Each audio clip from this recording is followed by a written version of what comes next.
Hey guys, welcome to Junior Church. I'm super excited because this is the first lesson that I get to teach you all. If you haven't seen me yet, my name is Colby McKeon. I know it's super crazy times that we're living with, so I don't get to meet you guys in person.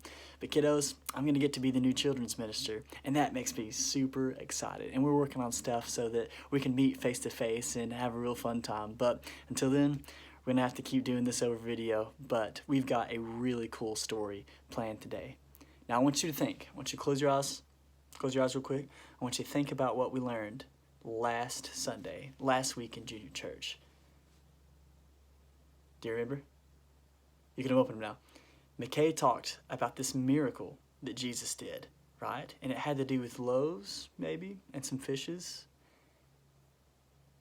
Jesus fed, not one, not two, but 5,000 people. 5,000 people with just a little bit of fish and a little bit of bread.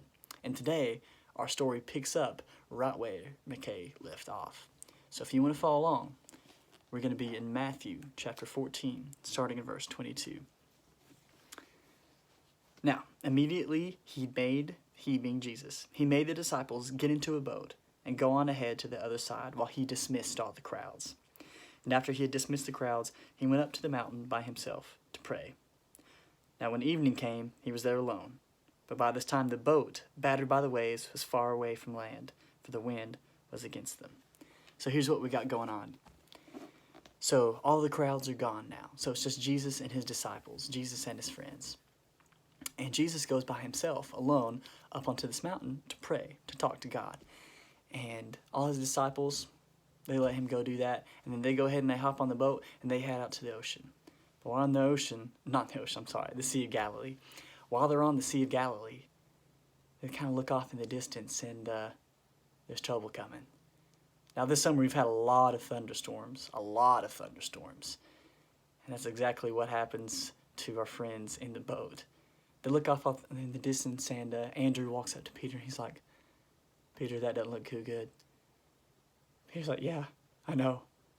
And that's where we pick up in the story again. Starting right back here, verse 25. Early in the morning, he came walking toward them on the sea. But when the disciples saw him walking on the sea, they were terrified, saying, "It's a ghost," and they cried out in fear. But immediately Jesus spoke to them and said, "Take heart, it is I. Do not be afraid." So here's what's going on. The waves are going up and down, and the boat's going from side to side and rocking so much. And the disciples are freaking out. And then they look off in the distance and they're just trying to do their very best to survive. And then they see this thing just kind of like standing there on the waves going up and down. And then Andrew goes, "Like, man, that's totally a ghost." And Peter says, No, that's... Who? Jesus? And Jesus says, "Guys, don't be afraid. I'm not a ghost. It's me. Take heart. You don't have to be afraid." But that's not enough for Peter. Peter says, "Lord," this starts in verse 28, "Lord, if it is you, command me to come to you on the water." Verse 29, he said, "Okay, come." So Peter got out of the boat and started walking on the water and came towards Jesus. So Peter he stepped out of the boat. And just like he was walking on dry land, he put his 2 little feet on the water and started walking towards Jesus. But poor Peter, he couldn't just focus on Jesus. He looked around and he looked past Jesus and he looked up and he looked down and he noticed the strong wind. It says he became frightened and began to sink down into the waves and he cried out, "Lord, save me!" And Jesus immediately reached out his hand and caught him, saying to him, "You of little faith, why did you doubt?" When they got into the boat, verse 32, when they got into the boat, the wind ceased. And those in the boat worshipped him, saying, "Truly, you are the Son of God." So Peter, he was in the waves, and just for a brief moment, he was actually walking on the water. It's like a superpower. But he noticed the wind, he saw the storm, he saw the waves, and he quit focusing on Jesus. And at that moment, he couldn't walk on water anymore. And I've never walked on water. If I try to walk on water, guess what happens? I sink. And I would imagine the same would happen to you all too. Jesus sees this, and immediately, he doesn't let his best friend drown. No, that's not how Jesus works. He reaches out his hand, and he grabs Peter, and he pulls him back into the boat, up out of the water. He says, Peter, why did you doubt? You didn't have to. You should just focus on me.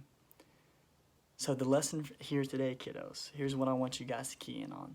The very last verse that we have here, verse 33. Those in the boat worshipped him, saying, truly, you are the Son of God. I want you to ask your parents after this video is over, Mom, Dad, what does it mean for Jesus to be the Son of God? Because this is pretty important. You may have heard this before and maybe never even really thought about it. And if you do know and you have thought about it, then maybe it's time to revisit it. Because can any normal person walk on water? Definitely not. So that means that Jesus is not just a normal person, right? Jesus, not normal, Son of God, cares about you so much and cares about Peter so much that he wouldn't let him drown. He wouldn't let any of his disciples get caught up in that big old bad storm. That same Jesus that walked on water is the same Jesus today that loves you and wants a relationship with you.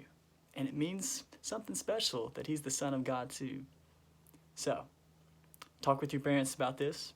And I'm super anxious to see you guys and eager to see you guys. And maybe we could talk about that then too. See y'all.